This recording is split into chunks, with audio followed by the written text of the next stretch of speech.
কি অনর্থ করলে তুমি মহালসা? আমি বাধা দেওয়া সত্ত্বেও শুনলে না তুমি। এখন কি করে আমি বোঝাই তোমাকে? একটি উপায় আছে।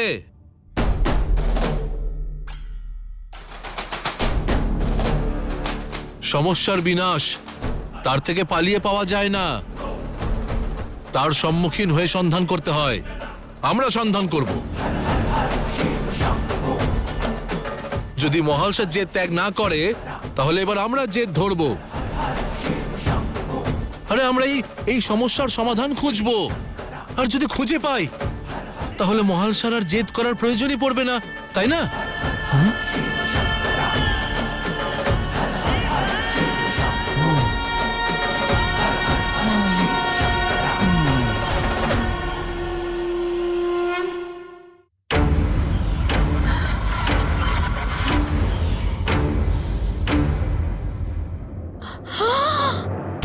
হে প্রভু, এ কি? এত রক্ত! মার্তণ্ড মশাই দেখুন, রক্ত বেরোচ্ছে। আপনার আঘাত লেগেছে।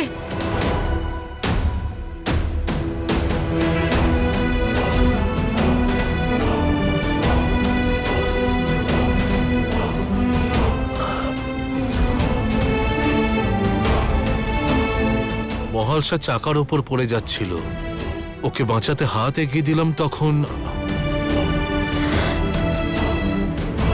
ঠিক হয়ে যাবে, বেশি কিছু হয়নি।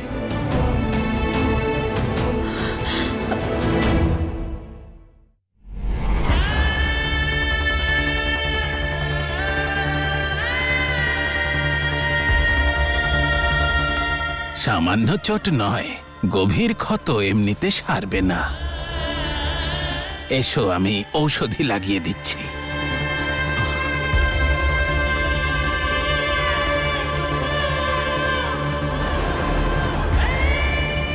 তোমার এই পরিস্থিতির জন্য দায়ী আমি মহালসা,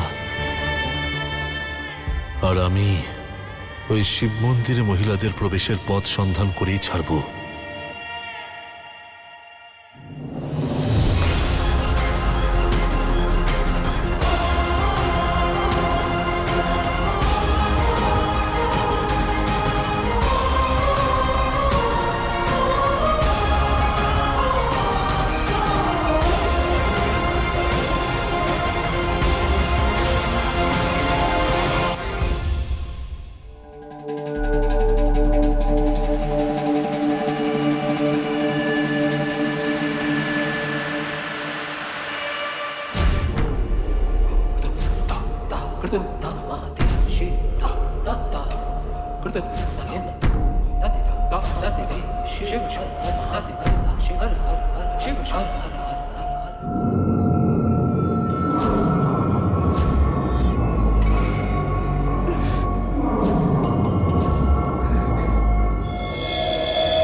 যে প্রতিদিন আমার স্বপ্নে আসে। কে ওই বাবা? কেউ যে বারবার আমার স্বপ্নে আসে, বারবার একই চেহারা, একই স্বপ্ন।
কেমন আছো? এখন ঠিক আছো তো? তোমার কি? হ্যাঁ,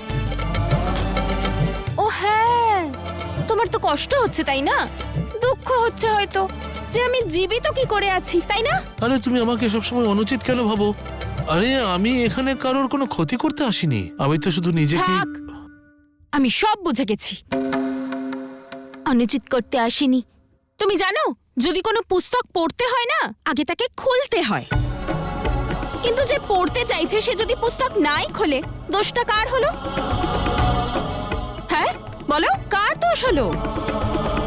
আরে তুমি কি বলবে? তুমি তো সেই পুস্তক যে নিজেকে খুলতেই চায় না, নিজের মনের কথা কাউকে বলতেই চায় না। আর যখন স্পষ্ট করে কিছু বলতে বলা হয় তখন মৌন, একটা শব্দও বেরোয় না মুখ থেকে। আর কথা বললে বলে শুধু তোমার অহংকার, বক বক বক বক বক বক বক বক বক বকতেই থাকো। কিন্তু এমন বলার কোনো অর্থই নেই, কারণ এটা তো তোমার অহংকার।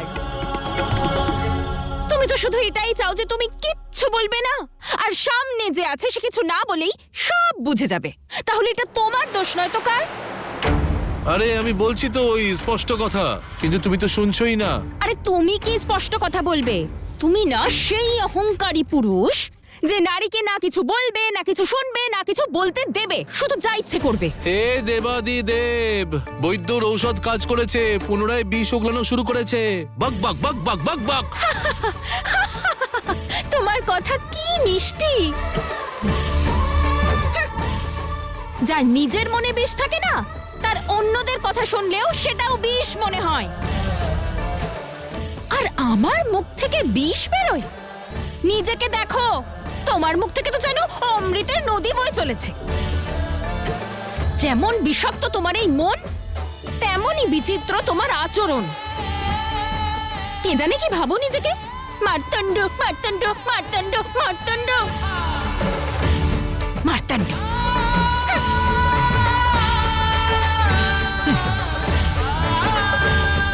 যাও যাও যাও।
মহালসা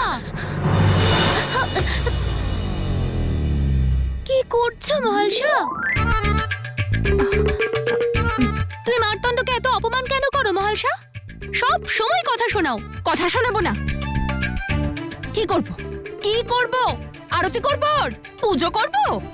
পুজো করতে বলছি না মহালসা, কিন্তু অন্তত ওর একটু উপকার তো করো। উপকার? ও যদি না থাকতো তাহলে আজ গ্রামের সবাই তোমার মৃত্যুর শোক পালন করত।